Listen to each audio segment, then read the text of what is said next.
Welcome to the Not Old Better Show, Smithsonian Associates Interview Series on radio and podcast.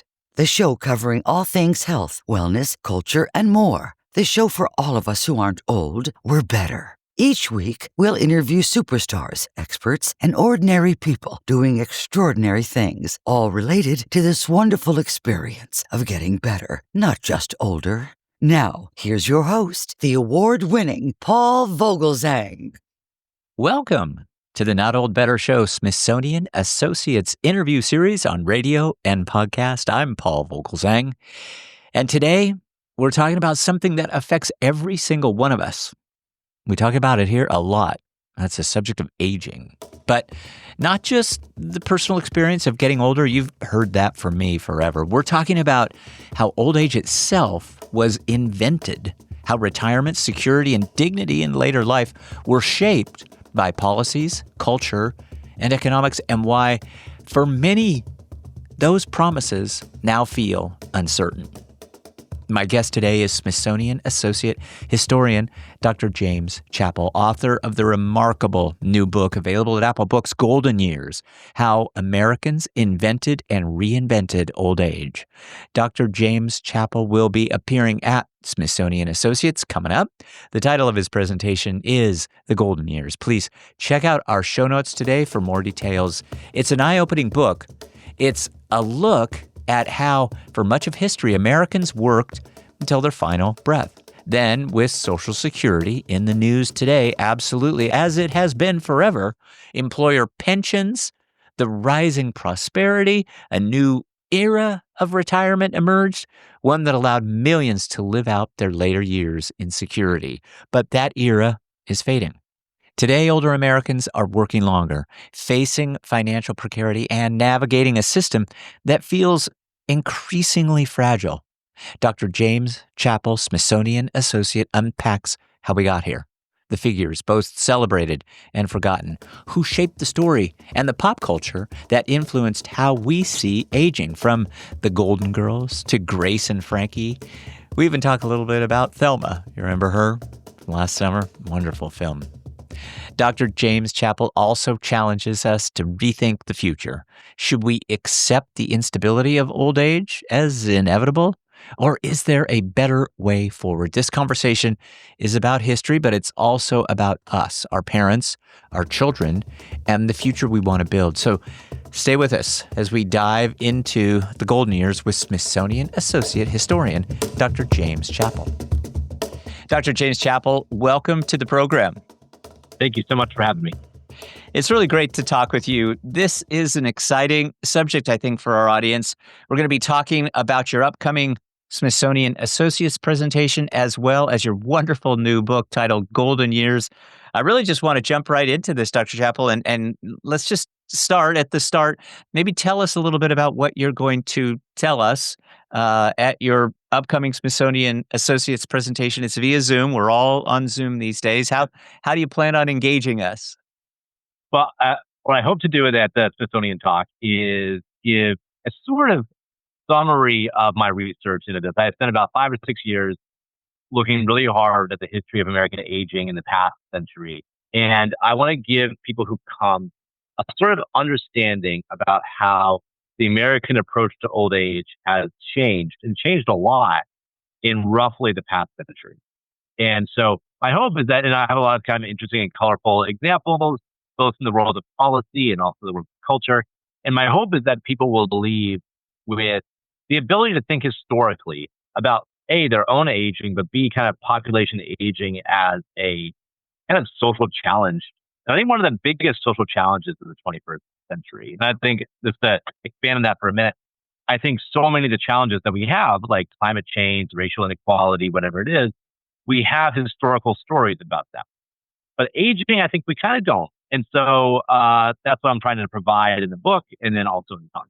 Is that because aging, until just very recently, you write this in the book, has really been thought of, as we work until we die. And now it's kind of a right. The concept has turned into something that all of us can look forward to. What's changed, and what has made this issue now a right in our minds.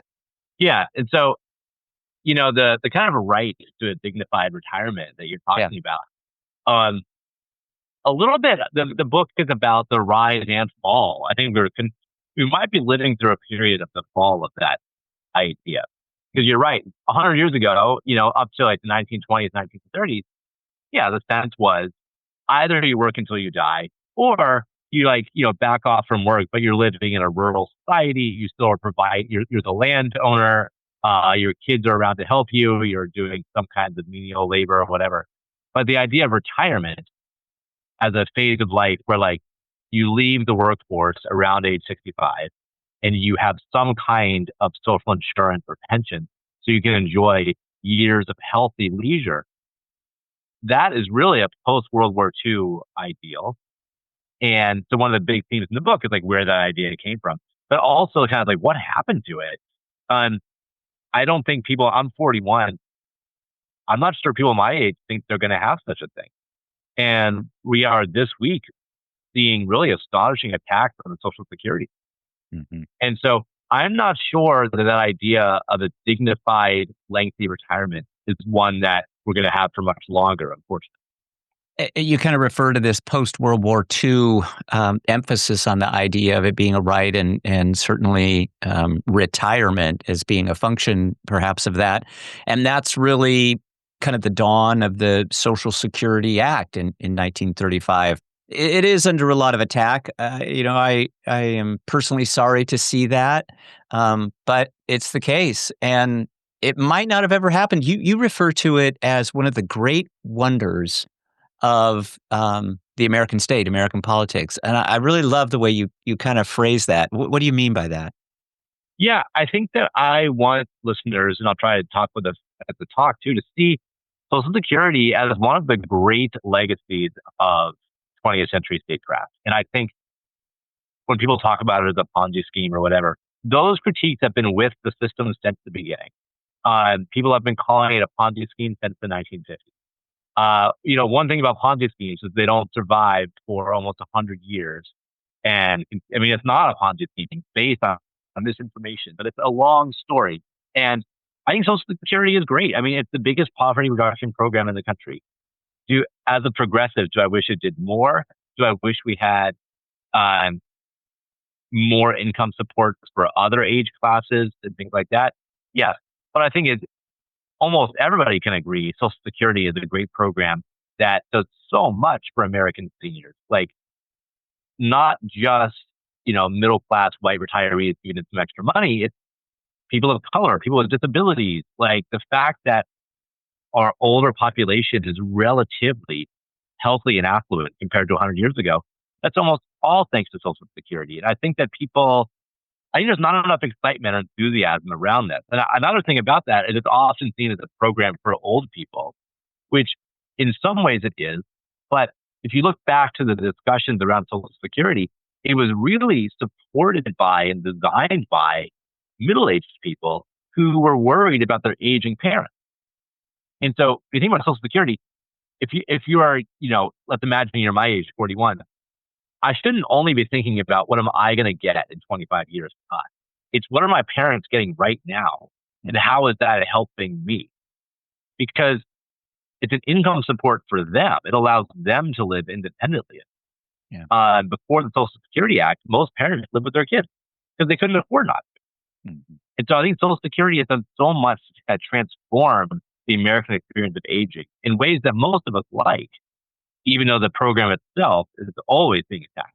And it's interesting, at the same time as this has been going on, we felt, certainly my generation, those of us, I'm 68, and those of us in kind of this demographic, the boomer demographic, we may be feeling more insecure. Many of us have returned to work. The gig economy is impacting my generation in big ways. You've seen a decline in pensions, and you write an awful lot about this. And the 401k is being eroded. IRAs.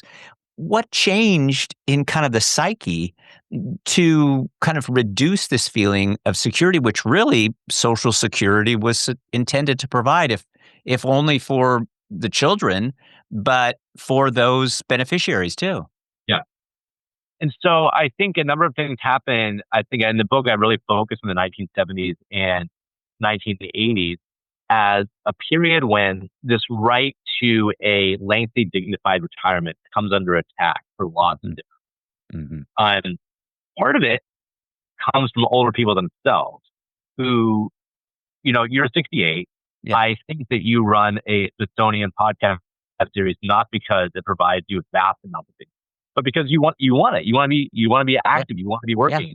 Oh, And yeah. so many people were saying that. And part of the post-war settlement was retirement was not only perceived as a right, it was almost a duty. So one of the things that happens after 1945 is that lots of firms have mandatory retirement and that you had to retire at age 65. And old people hate that. And so one thing that happens is that there is a concerted effort led by older people and the AARP against the idea of mandatory retirement. Mm-hmm. And because a lot of older people like you want to keep working. Mm-hmm. And so there is this but that is in the aggregate a kind of assault on the idea of retirement as a coherent phase of life. At the same time, Social Security, thanks in part to like economic crisis and inflation in the 70s and 80s, runs into all these challenges of finance. And so there is a lot of concern for the solvency of Social Security. And so people start to say, I need to take care of my own retirement financing via IRAs, 401ks, things like that, which all emerged in the late 70s, early 80s. And so so I think that there's twin pressures of older people wanting to keep working and a kind of skepticism about Social Security and a desire by older people to take control of their retirement. It creates a new world where the publicly sponsored idea of retirement gives way to a more entrepreneurial, individualistic old age, which is great for a lot of people, yourself included, but also has a lot of social costs. Hi, this is Paul. Before we jump back into today's show, I want to take a moment to recognize a truly special milestone, Smithsonian Associates' 60th anniversary. Since 1965, Smithsonian Associates, the largest museum-based education program in the world, has been inspiring lifelong learners with unforgettable experiences, connecting audiences with the Smithsonian's museums, research, and experts in new and exciting ways. This year, the celebration is for you, with a full year of special programming both online and in person, from behind-the-scenes looks at Smithsonian collections to conversations with astronauts, historians, filmmakers, and curators. There's something for everyone. Whether you want to explore the legacy of the space shuttle, uncover untold civil rights stories, or even get hands-on with art and gardening workshops, Smithsonian Associates has created something extraordinary. I'm proud to partner with Smithsonian Associates to share their incredible programs with the Not Old Better Show audience. Thanks for being part of this journey. Here's to 60 years of curiosity, learning, and discovery. Our guest today is author, historian James Chappel, who's written a fantastic new book, Golden Years, How Americans Invented and Reinvented Old Age. It's just wonderful. Thanks for sharing the book with me. I've just enjoyed it. I just want to recommend it to everyone. I'm not just the only one, Dr. Chappel. The book has gotten rave reviews online. The New Republic says, an essential account of the history of old age in modern America, showing how we created unprecedented security for some and painful uncertainty for others. Just well put. You kind of have been alluding to this double-edged kind of means of approaching Social Security. I want to talk to you a little bit about the language, and you kind of referred to that just a moment ago. And we have seen the term senior citizen kind of go away. We've heard other terms, certainly, about those of us in my generation, and certainly there is still a bit of discrimination against ageism. What is it about this that makes us so nervous about the perception of aging, and that all of us view this as being such a negative, as opposed to, kind of this joy? I mean, as you suggest, and not to personalize this too much, but I love what I do. This is my wife and I have our first grandchild. We just are, loving life. So, Yeah. but for many, it's a really tough time, and ageism doesn't help that. Yeah. And, I'm sure that, and Brian, many listeners know that surveys show that people are kind of happiest Yeah. in their 50s and 60s. And that I always find that sort of an astonishing fact. And part of it Yeah. must have to do with the fact that we live in a culture that celebrates youth. We live in a culture that celebrates youthful vitality and experimentation and things like that. I do, though, want to name that while I do think that ageism is definitely a very real problem, it's much less of a problem than it used to be. There's been, I think, a largely successful struggle against ageism in popular culture. We did see it come back during the last presidential election in a way that I found a little bit distressing. But in the period that I was talking about before, like mandatory retirement and things like that, that was all tied to a pretty serious and even legalized ageism. Because the idea was once you're 67, you can't do your job anymore. So you got to, you got to get out of here. And, now that's now illegal in almost every profession, with a few exceptions, like I think airline pilots and one or two others. And the image of older people like on TV and movies in like the 50s and 60s was horrible. It was like these terrible old grannies and dirty old men and stuff like that. And I think we now live in an era. I write in the book a lot about the Golden Girls, and we're all in the wake of the Golden Girls. And there are all these TV shows now, like Transparent or Gracie and what is it called, Gracie and Frankie.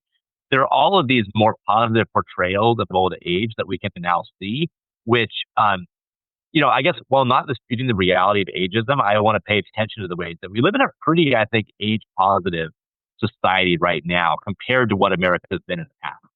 Yeah, and I feel that.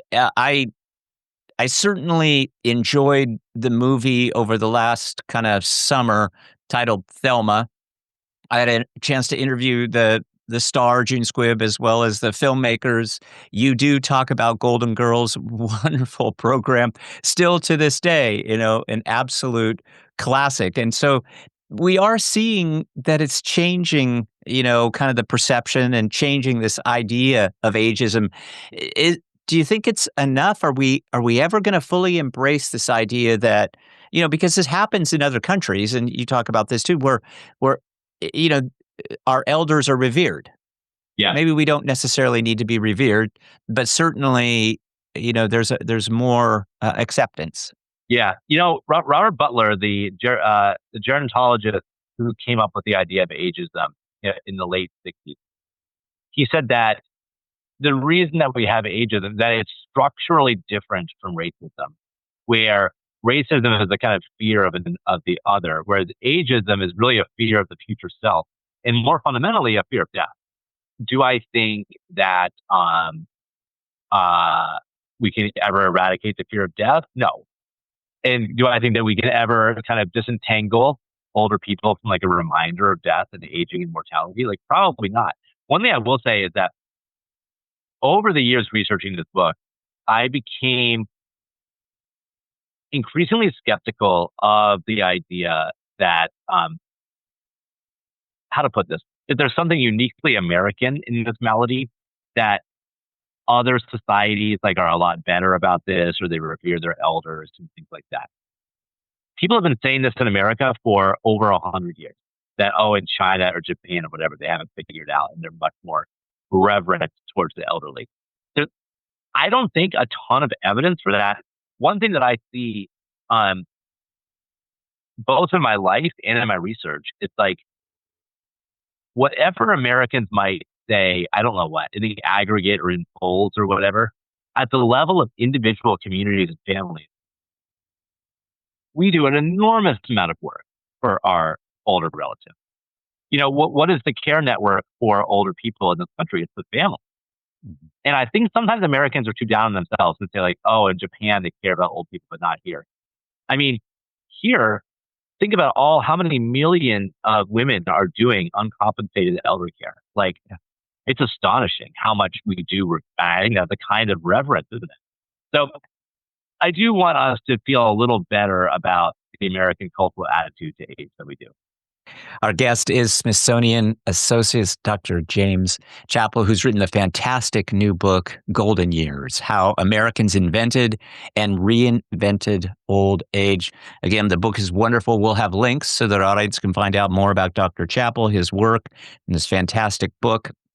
Dr. Chappell, I know you're very busy. I just have a couple of additional Sure. questions, and I want to ask you the obvious one. We're living longer. With that, healthcare costs are rising. That produces a sense of vulnerability. Again, we should be enjoying these years, but we're nervous and anxious, and so I'm curious what your research showed you about this idea of vulnerability and how we might balance some of that with the idea of longevity. Yeah. One of the things that really struck me is another thing that polls show and have shown in America for a long time is the extreme amount of anxiety about aging. Yeah. And you might say, and I even implied this before, oh, it's because America is a youth-centric society. And maybe that's true. But there are also legitimate reasons to be anxious about aging in America, some of which we've already alluded to. The biggest one is like the issue of, and this is perhaps what's on your mind too when you ask a question like this. Everyone's excited to be 68 years old and posting a podcast. That sounds great. What about being 88 years old? That's what people are talking about. Yeah.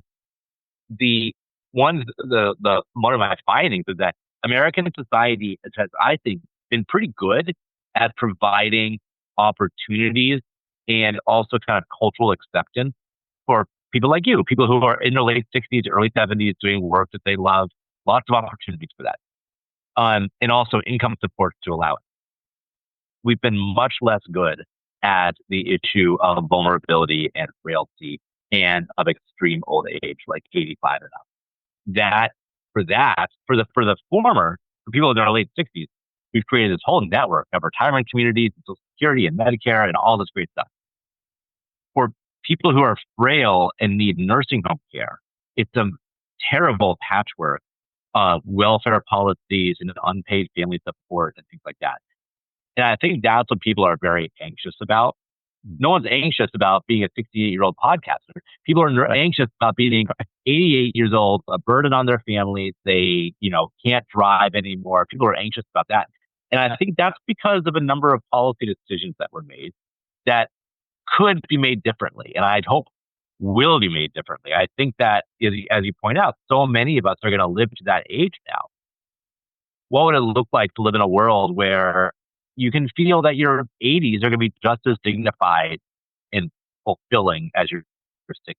I think that would improve people's quality of life across the whole lifespan if they could feel that way. Well, then let's go there for just a moment, and this will be a kind of a final question for you. I've so enjoyed our conversation. I could talk to you for a lot longer, but I'm curious what you think. Maybe put on those very future forward-looking glasses of yours and give us a sense as to, what needs to happen to make these programs a bit more sustainable, Social Security, Medicare, some of these things, as well as just this idea of ageism. The left seems to have lost momentum for really shoring up some of these programs. The right seems, at least this week, to be just out and out, in demolition mode. So maybe give us a prognostication and send us away. So, it puts me a bit out of my depth because the historians are meant to look backwards. But the only point of looking backwards is to better understand what's forward. So I'll do my very best. I'll just say I go back and forth about this. I mean, I actually, what I want to do, I feel like it's my civic duty to express a kind of optimism and a kind of buoyancy because I do think a much better world is completely possible. And there are things we could do that I think are relatively low-hanging fruit Things like repair the Social Security system. Things like incorporate long-term care into Medicare, moving it away from Medicaid. The fact if something's going to be cut this month, it's probably going to be Medicaid, and that means that it is deeply unfortunate that our long-term care system is funded by Medicaid and not Medicare. So there are some things like that can be done. Do I think that the American political system can do that? I don't know. Not really. I mean, one thing that's kind of depressing is between the 30s and the 60s, there was so much incredible innovation in this space. Like between Social Security and Medicare, that was only 30 years. And since the passage of Medicare, that was 60 years ago. There's been nothing comparable. And all we've been able to do is defend Social Security and Medicare from cuts, which has been pretty successful. And now we're doing that again. Like the task of old age politics as this goes to press is, can we defend the system that was created in the 1930s and 1960s? And that's been the role of the old age movement for like 50 years. And I think that we have to somehow get past that. We have to protect what's been done before and start building something new for the 21st century. And, on March 12th, 2025, do I think we can do that? Not really, although I hope I'm wrong. Smithsonian Associate Dr. James Chappel has been our guest today. Dr. Chappel, I appreciate you being so candid and open and honest. As I say, I could talk to you for a lot longer. We'll leave that conversation maybe to another day, but thanks again for sharing this wonderful book, Golden Years, How Americans Invented and Reinvented Old Age. We'll have all the links to Dr. Chappel and his work and this wonderful book, as well as direct links to Smithsonian, where you can find out information about Dr. Chappel's upcoming presentation, which I know is going to be fantastic. Dr. Chappel, have a great rest of your day. And selfishly, I'll just say, we'd love to have you back. So please, as you do more work in this area, please come back. It's a big one for us. Well, thank you so much for having me, and thanks for drawing attention to it. I mean, I think there are few areas of American life that need more attention than this one. So thank you for your work. Thank you. My thanks to Smithsonian Associate historian Dr. James Chappel, author of the remarkable new book available at Apple Books, Golden Years, How Americans Invented and Reinvented Old Age. Dr. James Chappel will be appearing at Smithsonian Associates coming up. The title of his presentation is The Golden Years. Please check out our show notes today for more details. My thanks to the Smithsonian team for all they do to support the show. My thanks to Sam and Miranda Hanniger for their help on the show. Thanks, guys. My thanks to you, our wonderful audience here on radio and podcast. Be well, be safe. Let's talk about better. The Not Old Better Show, Smithsonian Associates Interview Series on radio and podcast. Thanks, everybody. We will see you next time. Thanks for joining us this week on the Not Old Better Show, Smithsonian Associates Interview Series on radio and podcast. Join us again next time as we deep dive into some of the most fascinating real-life stories from across the world, all focused on this wonderful experience of getting better, not just older. Let's talk about better. The Not Old Better Show, Smithsonian Associates Interview Series on Community Radio.